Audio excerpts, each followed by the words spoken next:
এলো গাইস ওই যে হক্কা আমার যারা কাজ করেন হালিমায়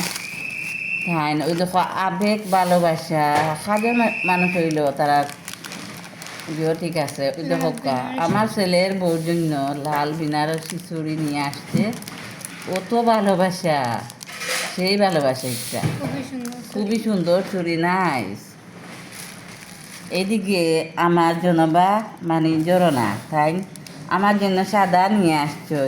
খালার জন্য সাদা আমি ফান খাই একটু ওদের হক্কা ভালোবাসার টান দেখলানি এইরকম পৃথিবীটা হইলে খুবই সুন্দর লাগে যে হক্কা তারা কত একটা মায়া করি আমরা লাগি এইসব নিয়ে আসছি মা তাই চাউল ডালাডালি করে তাই কত ভালোবাসা জোরো না আমার লাগি সাদা নিয়ে আসছে এত ভালোবাসা এত মায়া হক্কা চাই এটা বোলা যায়নি নিজের মাংস থাকেও বেশি নিজের রক্ত সম্পর্ক থাকি এটা আরো বেশি গভীর ওদের হক্কা অত ভালোবাসা তারা